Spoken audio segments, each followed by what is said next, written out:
independence with full gusto. The decision brought about a sea change in the lifestyle of the whole family. From a position of wealth and affluence, the Salves voluntarily chose a life of austerity. The worldly comforts that came with the friendship of the British had to be forfeited. From now on, it was simple living and high thinking for the Salves. You'll be amazed, my father burnt all his suits. They were stitched in England. My mother burnt all her saris. They used to spin their own clothes and wear them. I had only one coat throughout my education. But we never grudged and never grumbled and never said that our father should have looked after us and done something. Why did he just sacrifice everything for the country? Never, never, never. That quality was created, I should say, by Mahatma Gandhi. He made everybody so transformed into a new personality. I must say Gandhiji had a special charm. I don't know how he managed. He was like touch of Midas, touched anybody, he became transformed. Mahatma Gandhi was extremely fond of children and had a special affection for the intelligent and quick-witted Nirmala. Over the years, the interaction she had with the Mahatma shaped her ideas and philosophy to quite an extent. In Sahaj Yoga, you will find quite a bit of Gandhian thinking. Throughout, if you study the way all these people were brought up, there's one thing very common is sacrifice. I've seen it with my own eyes. Such people in this country, whom you may call legendary, but I've seen it. Thousands of people were killed and butchered. Children died. Nobody shed tears. Nobody shed tears. As years progressed, P.K. Salve got into the thick of political activity and became quite close to Mahatma Gandhi. He even went to jail for 6 months because of his political affiliations. My father was a congressman and went to jail. I joined a school here later on when I was 5 years of age. It's called as St. Ursula School. I was in that school, but they were missionaries. So when my father was arrested, they threw us out of the school. So I joined another national school called as Bhide Girls College. And it is one of the best schools in the whole of Madhya Pradesh. In our family, people were playing all kinds of things like badminton, cricket. And from very childhood, I was interested in all these games. And badminton especially, I was a champion. Once, she challenged Polen Bhaiya and she said that come, we'll have a wrestling match. And they wrestled and Nirutai won. Young Nirmala was also seized with the nationalistic zeal. She was always extremely energetic and was a natural leader among her peers. In 1942, during the Quit India movement, she participated in many daring episodes of picketing and was also part of an underground group that carried out many secret missions.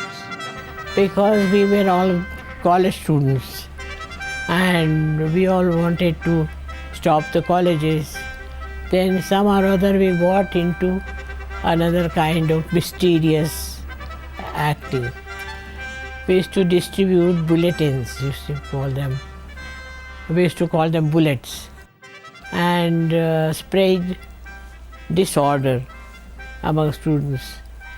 That time students were very alert that we should have our independence, we should be a free country, and people were not so dishonest that they are now. After that I joined Science College because I wanted to do medicine. But Science College,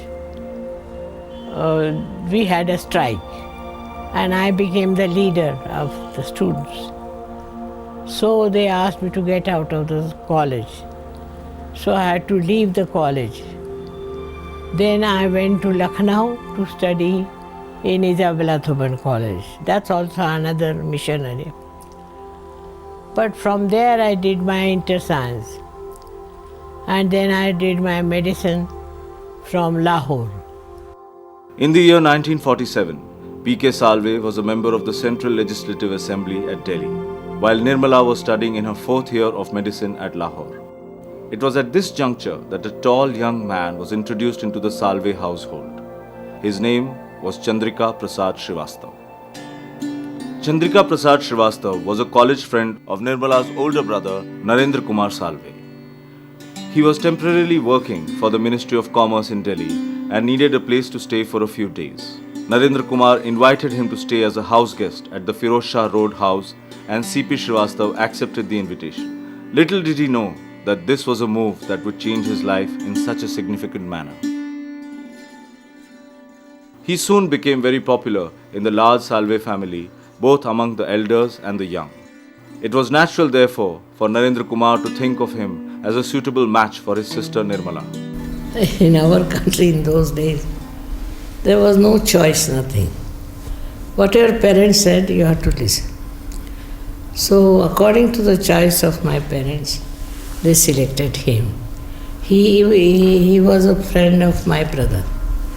And my brother said he's a very nice person, this, that. So they married me to him. That's what it is. On the 7th of April 1947, Nirmala Salve and C.P. Srivastav were married in a simple civil ceremony. It was a unique marriage from all angles. There was hardly anything common between the two. Now, this was a situation of a very remarkable kind.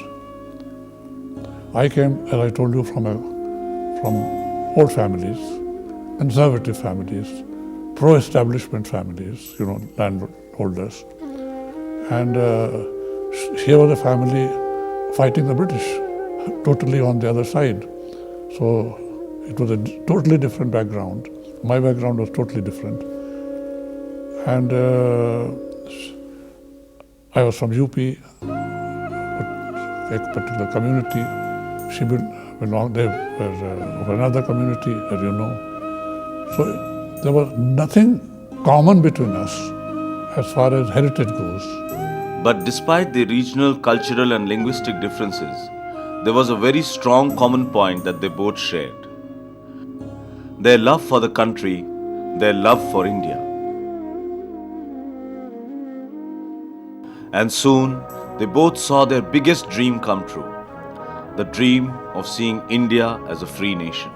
On 15th August, we were together, standing with the whole family, Salve family, in front of the Secretariat, watching the Union flag going down and the Indian flag going up, India becoming independent. So we together, which we wanted very much, saw India rising.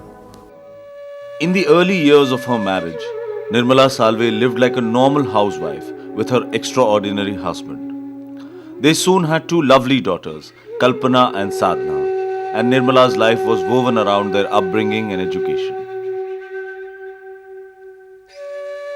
Wherever he went as an officer of the prestigious Indian Administrative Service, Mr. C.P. Srivastav distinguished himself with his extreme efficiency, honesty and academic brilliance.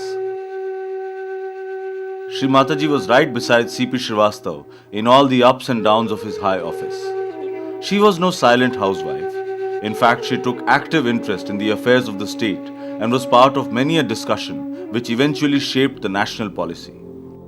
The Tashkent Agreement was a high point in the diplomatic life of Mr. C.P. Srivastav. However, the untimely death of the Prime Minister, while still at Tashkent, was like a bolt from the blue and was a huge loss to the nation. For Mr. C.P. Srivastav and his family, it was a great personal loss. Soon afterwards, Mr. C.P. Srivastav was made the chairman and managing director of the Shipping Corporation of India, and the whole family shifted to Bombay. Here too, he excelled beyond all expectations and was lauded universally for making SCI the largest public sector company in India in the shortest possible time.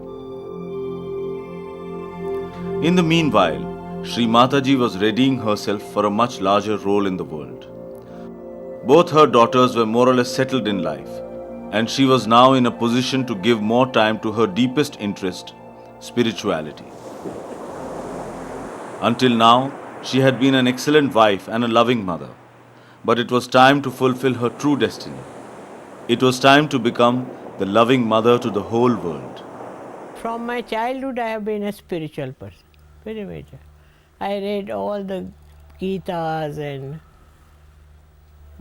other saints and all these. In India, in Marathi, we have great saints. I read them also. But I was surprised they were not telling the truth. The truth that we all can get self-realization, that we have got that power within us. And this is what made me take up spirituality. The deep questions of the universe and the self had been gnawing in her heart for a long time.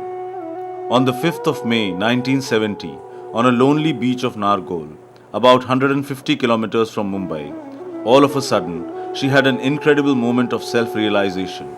And in that moment of immense clarity, she saw a vision of the indescribable ultimate. From then on, she knew she had come upon this earth for a very special purpose, to share with humanity the glimpse of the beautiful truth that she had personally experienced, and also to tell them that it was within their powers to ascend to that fragrant, rarefied realm themselves. I started going to different people supposed to be preaching about spirituality, talking about spirituality. But what I found, they themselves were not spiritual. Very greedy, trying to want everything, running after women. I said, what sort of things these are? If they are like this, what are they going to teach me? So I gave up hopes. Then I started searching myself, within myself. Then one day, in a forest, I was with lots of people who were seeking. And I went near the big talab ko kya kehte? To the sea. Talab. And there I was sitting. And suddenly a light came into me. And I saw clearly that I am a satisfied soul. I don't need anything. I don't want anything. And that is the time when I saw a few things happening.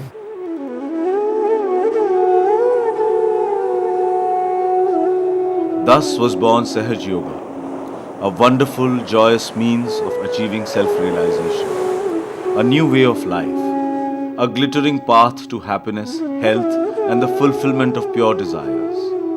A never-before-tried method of en masse self-realization through which thousands of people could get a connection to their spirit and thereby their inner transformation. Sahaj Yoga was Mataji's gift to mankind.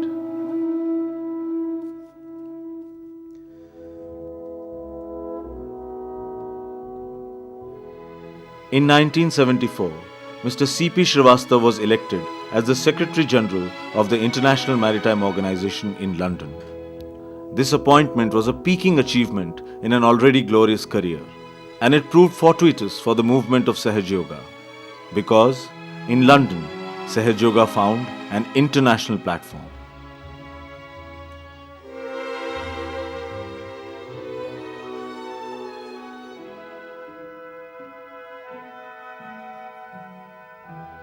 It all worked out. My husband should get a job in England, that I should go with him there.